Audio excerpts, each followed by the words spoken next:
여러분, 혹시 결혼한 자녀이든 아직 내 품의 자식이든 이런 말을 한 적이 있는지 떠올려 보세요. 형은 벌써 집도 샀는데 너는 언제 살 거니? 너희 애는 언제 가질 거니? 이제 나이도 있는데. 요즘 엄마가 약값에 병원비에 생활비가 너무 빠듯하다. 너희 엄마 고집이 하루 이틀이니? 나도 이제 두 손 두 발 다 들었어. 엄마가 이제 나이가 있어서 그런지 혼자 있으니 많이 외롭다. 잠깐만요. 잠시만 멈춰 주세요. 여러분의 자식이 전화 한 통 없는 이유, 집에 자주 안 오는 이유, 명절에 잠도 안 자고 밥만 먹고 가는 이유, 이 말들을 들으면서 눈치채셨을까요? 30년간 가족 상담을 해온 전문가는 수천 명의 성인 자녀들에게 들은 가장 많은 하소연이 있다고 말합니다. 부모님과 있으면 너무 스트레스 받아요. 왜일까요? 나는 아들, 딸을 사랑한다고 하는 그 말들이 실은 자녀들을 지치게 만들고 있기 때문입니다. 자녀에게 무심코 한 그 말 한마디는 당장 멈춰야 할 독한 말들입니다. 이걸 계속하시면 나중에 정말 외로운 노년을 보내게 될 수도 있습니다. 하지만 오늘부터 이 5가지 말만 멈추어도 자녀들이 먼저 찾아오고 싶어하는 부모가 되실 수 있습니다. 자녀를 사랑할수록 솔직한 말들을 내뱉으면 자녀가 망합니다. 내 아들, 딸을 사랑하신다면 이 말만은 하면 안 됩니다. 자녀에게 숨기고 속여야 하는 진실.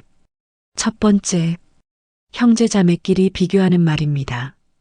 김영애 씨는 올해 75세입니다. 세 자녀를 둔 어머니죠. 명절이 돌아올 때마다 김영애 씨는 항상 같은 실수를 반복했습니다. 큰아들이 작년에 48평 아파트를 샀다는 소식을 들었을 때 영희 씨는 너무 기뻤습니다. 오랜만에 찾아온 둘째 아들에게 이런 말을 했습니다. 형은 벌써 아파트도 샀는데 너는 언제 집 살 거니? 전세도 비싸다던데. 형처럼 계획적으로 좀 살면 안 되겠니? 둘째 아들은 그 순간 얼굴이 굳어졌습니다. 사실 둘째 아들도 집을 사려고 5년째 돈을 모으고 있었거든요. 하지만 직장에서 승진이 늦어지면서 계획이 미뤄지고 있었습니다. 어머니는 그 사정을 모르고 계속 비교만 했습니다. 더 심했던 건 며느리들에 대한 비교였습니다. 영애 씨는 친구들과 만날 때마다 이런 이야기를 들었습니다. 친구 며느리는 참 알뜰하다. 김치도 직접 담그고 시부모 용돈도 꼬박꼬박 챙긴다는 이야기였죠. 그래서 영애 씨는 큰 며느리에게 이런 말을 했습니다. 내 친구 옥자 알지? 그 집 며느리는 참 싹싹해. 김치도 직접 담그고 반찬도 해서 시부모 드시라고 해다 준다더라. 나는 언제 그런 효도 받아보나. 큰 며느리는 그 말을 듣고 마음이 상했습니다. 자신도 나름대로 시어머니를 위해 노력하고 있다고 생각했는데 다른 며느리와 비교당하니까 기분이 나빴던 거죠. 결국 어떻게 되었을까요? 첫째 아들도 둘째 아들도 부모님 댁에 오는 횟수가 점점 줄어들기 시작했습니다. 그나마 오더라도 큰 며느리는 오지도 않고 아들과 손주만 오곤 했습니다. 가족 모임 분위기도 점점 어색해졌죠. 영애 씨는 이해할 수 없었습니다. 좋은 본보기를 보여주려고 한 말인데 왜 애들이 이런 반응을 보이는지 모르겠어요. 자식들끼리, 며느리, 사위들끼리 비교해서 경쟁시키면 부모에게 더 잘할 거라고 생각하시나요? 이건 정말 지혜롭지 못한 말입니다. 한국 가족상담학회에서 조사한 결과를 보면 부모가 자녀들을 비교하는 말을 자주 하는 가정의 78%에서 형제자매 관계가 악화되었다고 합니다. 며느리나 사위를 다른 집과 비교하는 가정에서는 83%가 가족관계에 문제가 생겼다고 조사되었습니다. 왜 이런 일이 일어날까요? 성인이 된 자녀들은 이미 사회에서 충분히 비교당하며 살고 있습니다. 회사에서는 동기들과 비교당하고, 동창 모임에서는 친구들과 비교당하고, 어디를 가도 경쟁 속에서 살아갑니다. 그런데 가족, 더구나 부모님에게 형제자매와 비교당하면 어떨까요? 정말 숨이 막힐 것입니다. 가족은 쉴 수 있는 곳이어야 하는데 또 다른 경쟁의 장이 되어버리는 거죠. 더욱 심각한 건 며느리나 사위들에 대한 비교입니다. 이들은 아직 완전히 가족이 되지 못했다고 느끼는 경우가 많습니다. 그런 상황에서 다른 집 며느리나 사위와 비교당하면 정말 서러워집니다. 가족 상담 전문가가 상담했던 어떤 며느리는 이런 말을 했다고 합니다. 시어머니가 계속 다른 며느리와 비교하니까 저는 아무리 노력해도 인정받을 수 없다는 생각이 들었어요. 그래서 어느 순간부터는 아예 시댁에 가지 않게 됐어요. 비교의 결과는 참혹합니다. 형제자매들끼리 서로 원수가 됩니다. 며느리, 사위들이 시댁, 처가를 피합니다. 가족 전체가 해체됩니다. 그리고 부모만 외톨이가 됩니다. 그럼 어떻게 해야 할까요? 반드시 숨기고 차라리 속여야 할 말들이 있습니다. 형은 이렇게 했는데 너는 왜? 다른 며느리는 이런데 너는? 친구 사위는 저런데 우리 사위는? 옆집 자식들은 다 이런데 너희들은? 이런 말들은 자녀와의 관계에 독이 됩니다. 대신 이렇게 말해보세요. 너는 너만의 방식으로 잘하고 있어. 우리 며느리 참 훌륭해. 각자 다른 게 당연한 거야. 모든 자식들이 다 소중해. 찾아와줘서 전화해줘서 고맙구나. 실제로 이렇게 바뀐 가정들을 보면 놀라운 변화가 일어납니다. 비교를 멈추면 형제들끼리도 서로를 응원하게 됩니다. 며느리, 사위들도 편안해집니다. 가족 모임이 즐거워집니다. 작년에 상담받았던 한 어머니는 이런 변화를 경험했습니다. 자녀들을 비교하는 말을 멈춘 지 6개월 후에 형제들끼리 서로 도와주기 시작했다고 합니다. 둘째 아들이 집을 살 때 첫째 아들이 먼저 도움을 주겠다고 나섰다는 거죠. 비교는 경쟁을 만들지만 인정은 협력을 만듭니다. 각자의 다름을 인정해주면 가족 모두가 서로를 응원하게 됩니다. 하지만 더 심각한 문제가 있습니다. 자녀에게 두 번째 독한 말을 계속하시면 명절 자체가 공포가 될 수 있습니다. 정수진 씨는 32세, 결혼한 지 3년이 되었습니다. 남편과 함께 맞벌이를 하며 열심히 살고 있죠. 하지만 수진 씨에게는 하나의 공포가 있습니다. 바로 명절입니다. 시어머니를 만나면 항상 같은 질문들이 쏟아지거든요. 애는 언제 가질 거니? 이제 나이도 있는데. 너무 늦으면 안 돼. 요즘 왜 이렇게 전화를 안 해? 안부도 궁금하고. 어떻게 지내는지도 알고 싶은데. 직장 다니느라. 집안일을 제대로 못하는 것 같은데 남편한테 미안하지 않니? 요즘 젊은 사람들은 부모 생각을 안 하는 것 같아. 수진 씨는 이런 질문들 때문에 명절 하루 전부터 스트레스로 잠을 못 잡니다. 특히 아이 문제는 정말 민감한 부분이었습니다. 사실 수진 씨 부부는 1년 전부터 아이를 가지려고 노력하고 있었습니다. 하지만 쉽게 되지 않았는데요. 병원에도 가보고 검사도 받아봤지만 특별한 문제는 없다고 했습니다. 의사는 스트레스를 받지 말고 자연스럽게 기다리라고 했죠. 그런데 명절 때마다 시어머니가 아이 이야기를 하니까 더 스트레스를 받게 되었습니다. 수진 씨는 손주 소식만 기다리는 시어머니에게 자신들의 사정을 설명하고 싶었지만 쉽게 말할 수 없었어요. 너무 사적인 이야기였거든요. 그래서 수진 씨는 명절에 가는 것 자체를 꺼리게 되었습니다. 남편에게 핑계를 대고 시댁에 가지 않으려고 했죠. 남편도 아내의 마음을 이해했지만 부모님께 설명하기가 어려웠습니다. 주변을 보면 수진 씨와 같은 상황에 있는 며느리들이 정말 많습니다. 한 가족 상담 전문가는 시부모의 출산 압박 때문에 스트레스 받는 며느리들이 상당히 많다고 말하는데요. 더 심각한 경우도 있었습니다. 한 며느리는 유산을 경험한 후 몇 년째 임신이 되지 않고 있었는데요.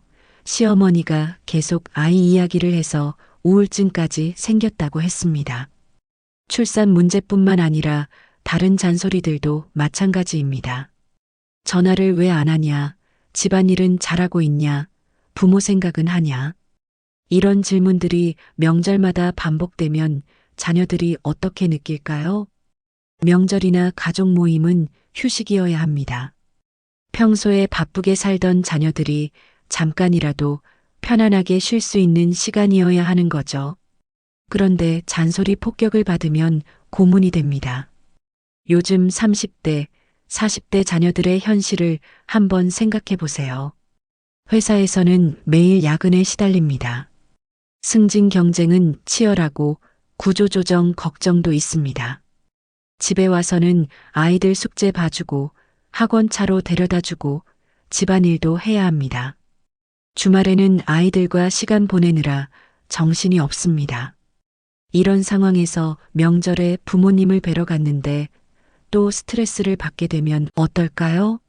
차라리 집에서 쉬는 게 낫겠다는 생각이 들겠죠. 실제로 명절 증후군이라는 말이 생긴 이유도 이 때문입니다. 명절에 가족들을 만나는 것 자체가 스트레스가 되어버린 거죠. 상담을 하러 왔던 한 40대 남성은 이런 말을 했습니다. 부모님 뵈러 가면 마음이 편해져야 하는데 오히려 더 피곤해져요. 부모님이 계속 이것저것 물어보시고 잔소리 하시니까 차라리 안 가는 게 나을 것 같아요. 이런 말을 듣는 부모 입장에서는 얼마나 서러울까요? 하지만 이건 자녀들의 잘못이 아닙니다. 부모가 먼저 바뀌어야 합니다. 출산 압박은 특히 조심해야 합니다. 요즘은 결혼 후에도 아이를 늦게 갖는 부부들이 많습니다. 경제적 준비를 더 하고 싶어서 또는 건강상 문제가 있어서 또는 개인적인 사정이 있어서입니다. 그런데 애는 언제 가질 거니 같은 말을 계속하면 당사자들에게는 정말 큰 스트레스가 됩니다. 특히 불임으로 고생하는 부부들에게는 칼이 됩니다. 어떤 며느리는 이런 이야기를 했습니다. 시어머니가 아이 이야기를 할 때마다 눈물이 날 것 같아요. 저희도 원하는데 안 되는 건데 마치 저희가 일부러 안 갖는 것처럼 말씀하시니까 너무 힘들어요. 그럼 어떻게 해야 할까요? 자녀에게 절대로 하지 말아야 할 질문들이 있습니다. 애는 언제 가질 거니? 전화는 왜 안 해? 요즘 집안일은 어떻게 하니? 엄마 생각은 하니? 이런 질문들은 자녀와의 관계에 독이 됩니다. 대신 명절이나 가족 모임에서는 이렇게 대화해 보세요. 요즘 어떻게 지내? 많이 바쁘지? 무리하지 말고 건강만 챙겨. 맛있는 거 많이 먹어. 와줘서 고마워. 명절 모임에서는 잔소리는 하지 마세요. 자녀들에게 그냥 편안한 휴식처가 되어주세요. 실제로 이렇게 바뀐 가정들을 보면 놀라운 변화가 일어납니다. 자녀들이 명절을 기다리게 됩니다. 며느리 사위들도 편안하게 시댁, 처가에 옵니다. 가족 모임이 즐거워집니다. 한 시어머니는 이런 경험을 했습니다. 며느리에게 잔소리하는 것을 멈춘 후에 며느리가 먼저 안부 전화를 하기 시작했다고 합니다. 그리고 명절에도 더 자주 와서 더 오래 머물게 되었다고 하더군요. 하지만 세 번째 독한 말은 더욱 심각합니다. 이것 때문에 자녀들이 부모를 부담스러운 존재로 여기게 될 수도 있습니다. 박철수 씨는 올해 68세입니다. 20년 전에 퇴직한 후 연금과 적금으로 생활하고 있죠. 하지만 최근 들어 경제적으로 어려움을 느끼기 시작했습니다. 물가는 계속 오르는데 연금은 그대로였습니다. 특히 병원비가 많이 들기 시작했어요. 당뇨와 고혈압 약을 먹어야 하고 정기적으로 검사도 받아야 했습니다. 그래서 철수 씨는 아들들에게 이런 말을 하기 시작했습니다. 아빠가 솔직히 말할게. 요즘 생활비가 너무 빠듯해서 힘들어. 병원비가 한 달에 30만 원씩 나가는데 연금으로는 도저히 감당이 안 돼. 너희들이 조금씩이라도 도와줄 수 있을까? 아들들은 당연히 도와줬습니다. 큰아들은 월 50만 원씩, 둘째 아들은 월 30만 원씩 드리기 시작했죠. 철수 씨는 아들들에게 고마웠습니다. 하지만 시간이 지나면서 문제가 생겼습니다. 아들들과 만날 때마다 돈 이야기가 나오게 되었어요. 생활비가 부족하다. 병원비가 많이 든다. 요즘 물가가 너무 비싸다. 이런 이야기들이 계속 반복되었습니다. 아들들은 처음에는 부모님을 도와드려야 한다는 마음으로 기꺼이 도왔습니다. 하지만 점점 부담스러워지기 시작했습니다. 아버지를 만나면 또 돈 이야기를 하실까 하는 걱정이 들었다고 했습니다. 특히 둘째 아들은 상황이 어려웠습니다. 회사에서 승진이 늦어지면서 월급이 그대로였는데 아이들 교육비는 계속 늘어나고 있었어요. 전세 계약도 만료되어서 집값 상승 때문에 전세금을 더 구해야 하는 상황이었습니다. 그런데 부모님 용돈까지 드려야 하니까 가계에 부담이 컸습니다. 아내와 갈등도 생겼습니다. 아내는 우리 생활도 힘든데 시부모님께 너무 많이 드리는 것 같다고 불만을 표시했는데요. 결국 둘째 아들은 아버지와 만나는 것 자체를 피하게 되었습니다. 만나면 또 경제적 어려움에 대한 이야기를 들어야 하고 도와달라는 말씀을 들어야 하니까 부담스러웠던 거죠.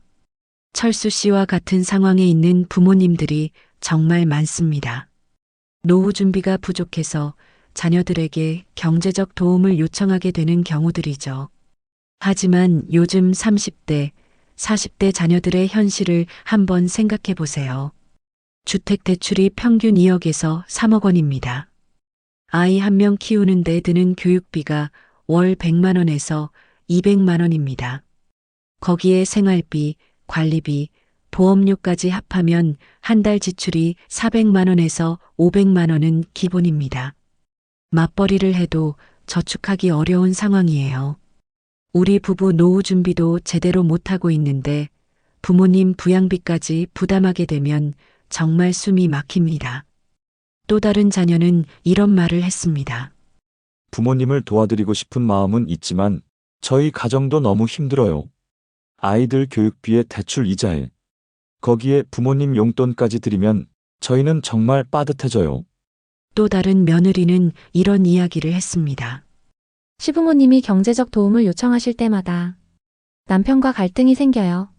저는 우리 가정을 먼저 생각해야 한다고 생각하는데 남편은 부모님 부탁은 다 들어드려야 한다고 말하거든요. 이런 갈등이 계속되면 가족관계 전체가 틀어집니다. 부모 자식 관계가 돈 때문이 되어버리는 거죠. 물론 자녀가 부모를 도와드리는 것은 당연한 도리입니다. 하지만 자녀들도 한계가 있다는 것을 인정해야 합니다. 그럼 어떻게 해야 할까요? 우선 가능한 한 스스로 해결하려고 노력해야 합니다. 정부 지원 제도를 최대한 활용해 보세요. 기초연금은 소득과 재산이 일정 수준 이하라면 받을 수 있습니다.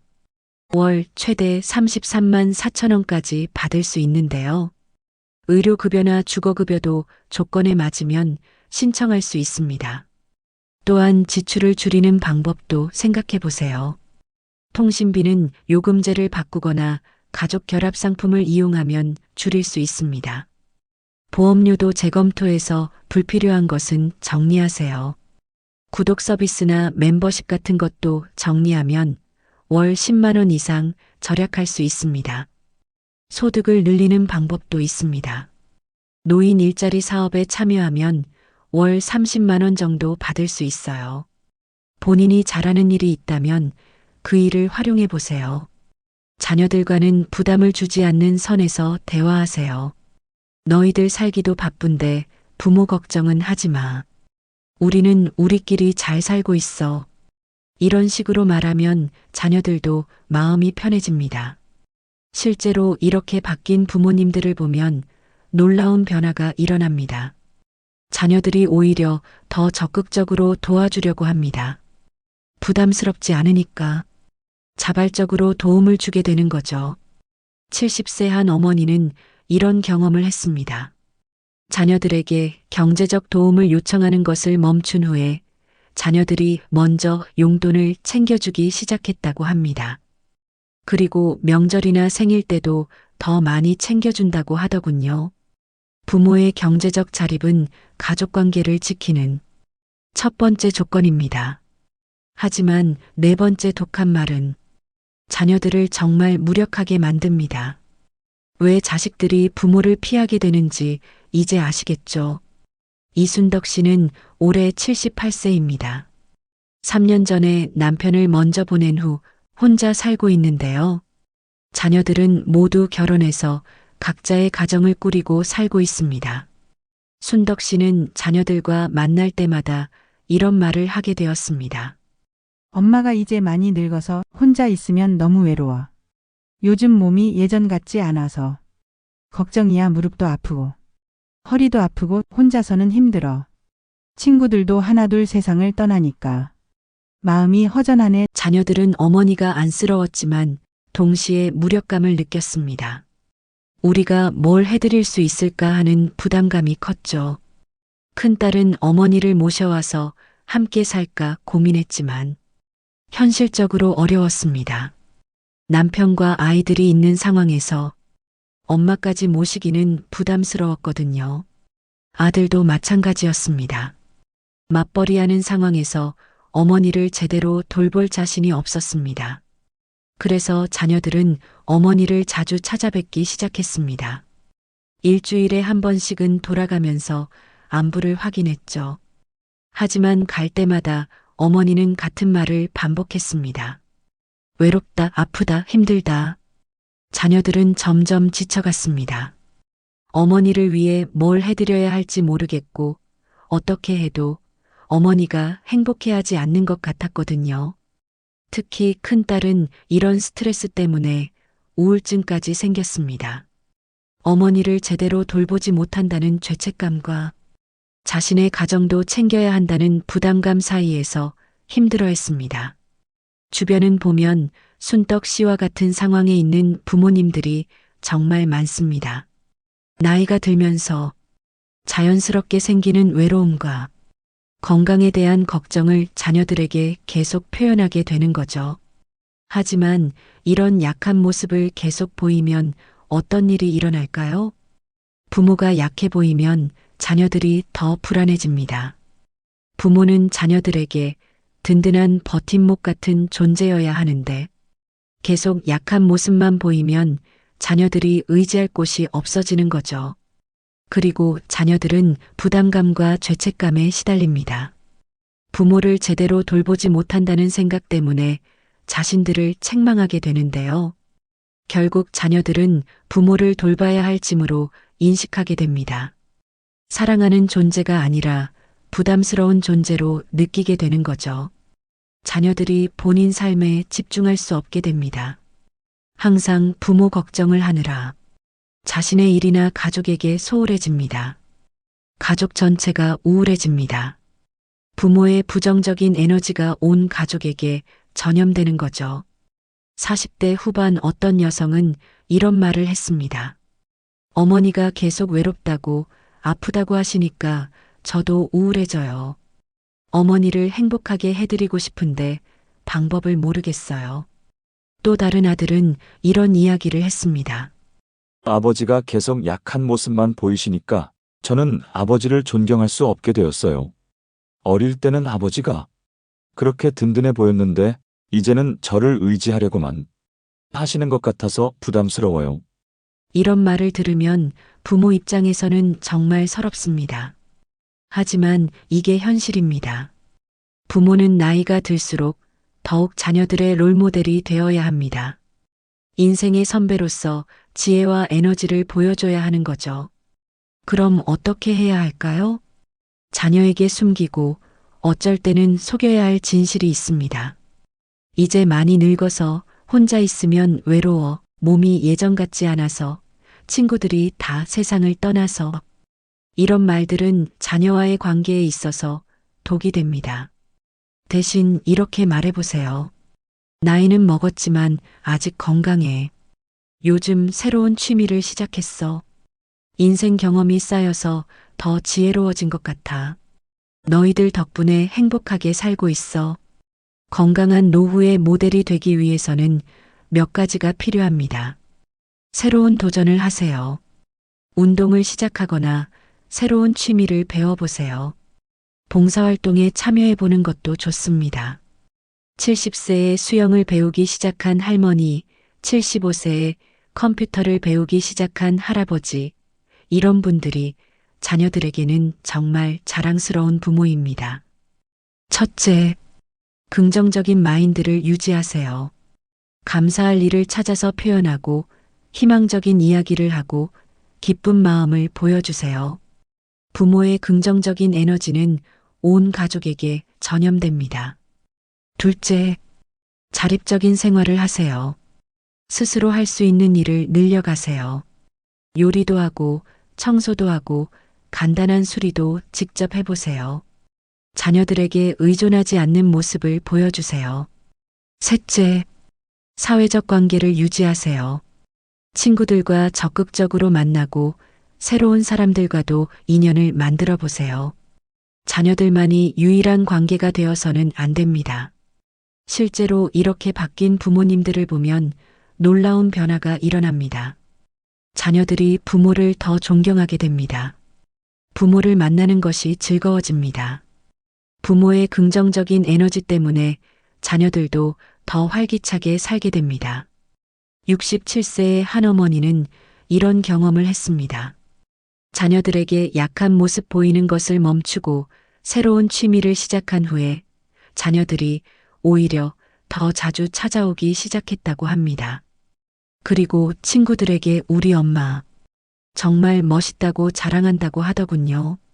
부모의 건강하고 당당한 모습이 최고의 유산입니다. 하지만 마지막 5번째 독한 말이 가장 충격적입니다. 이것 때문에 자녀들이 부모의 노후의 결혼 생활까지 의심하게 될 수도 있습니다. 김정우 씨는 30대에 결혼해서 아이 둘을 키우는 아버지입니다. 하지만 정우 씨에게는 하나의 고민이 있습니다. 바로 부모님이 서로를 험담하는 것이었어요. 아버지를 만나면 항상 어머니에 대한 불만이 나옵니다. 네 엄마는 정말 고집이 세서 말이 안 통해. 40년을 같이 살았는데 아직도 저 모양이니 나이 먹을수록 더 까다로워져서 같이 살기 힘들어. 반대로 어머니를 만나면 아버지를 험담합니다. 니네 아빠는 정말 앞뒤가 달라라. 친구들 만나서는 그렇게 아내 위하는 척, 잘난 척을 하면서 집에서는 손가락도 안 하고 누워서 유튜브만 본다니까. 정우 씨는 이런 말을 들을 때마다 정말 괴로웠습니다. 부모님이 서로 욕하는 걸 들으면 우리 가족이 불행해 보였거든요. 더 심각한 건 정우 씨의 결혼 생활에도 영향을 미쳤다는 것입니다. 아내와 작은 다툼이 있을 때마다 부모님 모습이 떠올랐어요. 우리도 나중에 저렇게 될까? 하는 걱정이 들었거든요. 정우 씨의 아내도 마찬가지였습니다. 시부모님이 서로 험담하는 모습을 보면서 결혼에 대해 부정적인 생각을 갖게 되었어요. 결혼하면 이렇게 힘들어지는 거구나 하는 생각이 들었다고 하는데요. 결국 정우 씨 부부는 부모님을 만나는 것을 피하게 되었습니다. 만날 때마다 부정적인 에너지를 받게 되니까 부담스러웠던 거죠. 주변엔 정우 씨와 같은 상황에 있는 자녀들이 정말 많습니다. 부모가 서로를 험담하는 것을 듣고 자라거나 성인이 되어서도 계속 듣게 되는 경우들이죠. 부모가 서로를 험담하면 자녀들에게 어떤 영향을 미칠까요? 자녀들이 결혼에 대해 부정적으로 생각하게 됩니다. 부모의 모습을 보면서 결혼은 불행한 것이라고 인식하게 되는 거죠. 가족이라는 개념 자체를 의심하게 됩니다. 가족은 서로 사랑하고 지지해주는 존재여야 하는데 부모가 서로 험담하면 가족의 의미가 무너지게 되는데요. 자녀는 결국 부모 모두를 존경할 수 없게 됩니다. 한쪽 부모가 다른 쪽을 험담하면 결국 자녀는 두 부모 모두에 대한 존경심이 사라집니다. 자녀들의 결혼 생활에도 악영향을 미칩니다. 부모의 모습을 보고 자란 자녀들은 배우자와의 관계에서도 비슷한 패턴을 보일 수 있는데요. 어떤 자녀는 이런 말을 했습니다. 부모님이 서로 험담하는 걸 듣고 자라서 어느 순간 저도 남편의 단점만 보게 되더라고요. 그런 제 자신에게 깜짝 놀랐어요. 또 다른 자녀는 이런 이야기를 했습니다. 저는 부모님이 서로 욕하는 모습을 보면서 자랐어요. 성인이 되고서는 결혼 자체에 대한 두려움이 생긴 것 같아요. 나중에 저도 부모님처럼 될까봐 무서워서 결혼을 미루고 있습니다. 이런 말을 들으면 부모 입장에서는 억울할 수도 있습니다. 오랫동안 함께 살다 보면 불만이 생기는 게 당연하다고 생각할 수도 있어요. 하지만 나이가 들수록 부모는 좋은 부부의 모습을 보여줘야 합니다. 그것이 자녀들에게 주는 최고의 선물이거든요. 부부관계의 롤모델이 중요한 이유는 자녀들이 부모의 모습을 보고 결혼과 가족에 대한 가치관을 형성하기 때문입니다. 부모가 서로 사랑하고 존중하는 모습을 보여주면 자녀들도 그런 관계를 만들어갑니다. 그럼 어떻게 해야 할까요? 자녀에게 숨기고 속일지언정 절대로 하지 말아야 할 말들이 있습니다. 네 아빠는 정말, 네 엄마는 왜 저러니? 몇십 년 살아도 안 변해. 결혼하면 이렇게 힘들어. 우리는 성격이 안 맞아. 이런 말들은 자녀와의 관계에 독이 됩니다. 대신 이렇게 말해보세요. 아빠랑 오래 살다 보니 더 정이 많이 들어. 각자 다른 점이 있지만 서로 이해하며 살고 있어. 오랫동안 함께한 게 참 감사해. 부부는 서로 다른 점을 인정하는 게 중요해. 이런 말을 자녀에게 해보세요. 자녀가 부모를 대하는 태도가 존경으로 바뀝니다. 이어서 노후의 부부관계를 개선하는 실전법도 알려드릴게요. 정말 중요하고 간단한 것들입니다. 자녀 앞에서는 절대로 서로를 험담하지 마세요. 첫째, 아무리 화가 나도 자녀들이 있는 곳에서는 참으세요. 둘째, 서로의 좋은 점을 자녀에게 자주 언급하세요. 배우자가 잘하는 일이나 고마운 점을 자녀들 앞에서 이야기하세요. 셋째, 배우자에게 감사 인사를 자주 하세요. 고맙다는 말을 서로에게 자주 해보세요. 작은 일에도 감사를 표현하면 관계가 좋아집니다. 넷째, 부부 데이트나 여행을 계획해 보세요. 둘만의 시간을 가지면서 관계를 개선해 보세요. 다섯째, 자녀들에게 부부가 화목한 모습을 보여주세요. 손을 잡고 다니거나 서로 챙겨주는 모습을 보여주면 자녀들이 부모에 대해 긍정적으로 생각하게 됩니다. 가족 안에서 건강한 부모로서의 모델은 우리는 서로 다르지만 그 다름을 사랑한다는 모습을 보여주는 것입니다. 실제로 이렇게 바뀐 부모님들을 보면 놀라운 변화가 일어납니다. 자녀들이 부모님을 더 존경하게 됩니다. 가족 모임이 화목해집니다. 자녀들도 배우자와의 관계가 좋아집니다. 한 노부부는 이런 경험을 했다고 전했습니다. 자녀 앞에서 서로 험담하는 것을 멈추고 좋은 점만 이야기하기 시작한 후에 자녀들이 부모님을 정말 존경한다고 말하기 시작했다고 합니다. 그리고 자녀들의 결혼 생활도 더 행복해졌다고 하는데요. 부모의 좋은 부부관계는 세대를 이어가는 소중한 유산입니다. 멈춰야 살 길이 보입니다. 자식들이 멀어지는 건 이유가 있습니다. 여러분의 그 독한 말들 때문입니다. 오늘부터는 자녀들에게 이 5가지를 반드시 멈춰보세요. 며느리, 사위에게도 마찬가지입니다. 첫째, 비교하기를 멈추세요. 각자의 다름을 인정하세요. 형제자매끼리 비교하지 말고 며느리나 사위를 다른 집과 비교하지 마세요. 각자가 가진 고유한 장점을 인정해 주세요. 둘째, 잔소리하기를 멈추세요. 명절에는 자녀의 휴식처가 되어 주세요. 아이는 언제 가질 거냐, 전화는 왜 안 하냐, 이런 질문들로 스트레스 주지 마세요. 편안한 만남을 만들어 주세요. 셋째, 경제적 어려움에 대한 호소를 멈추세요. 스스로 해결하세요. 정부 지원 제도를 활용하고 지출을 줄이고 가능하면 소득을 늘려보세요. 자녀들에게 경제적 부담을 주지 마세요. 넷째, 약한 모습 보이기를 멈추세요. 자녀에게 롤모델이 되어주세요. 외롭다, 아프다는 말 대신 건강하고 긍정적인 모습을 보여주세요. 새로운 도전을 하고 자립적인 생활을 하세요. 다섯째, 배우자 험담하기를 멈추세요. 좋은 부부의 모습을 보여주세요. 자녀 앞에서는 절대로 서로를 험담하지 말고 서로 사랑하고 존중하는 모습을 보여주세요. 이걸 계속하시면 어떻게 될까요? 자식들이 명절에도 안 옵니다. 며느리, 사위들이 피합니다. 손주들도 할머니, 할아버지를 무서워합니다. 정말 외로운 노년을 보내게 됩니다.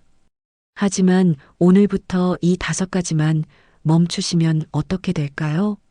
자녀들이 우리 부모님 정말 멋있다고 할 겁니다. 명절이 기다려지는 즐거운 시간이 될 겁니다. 며느리, 사위들이 먼저 안부를 물을 겁니다.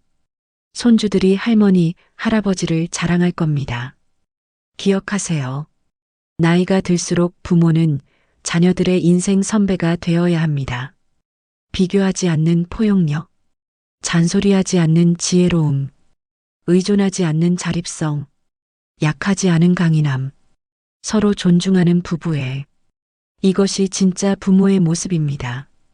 이번 주말 자녀에게 연락할 때 한번 실험해 보세요.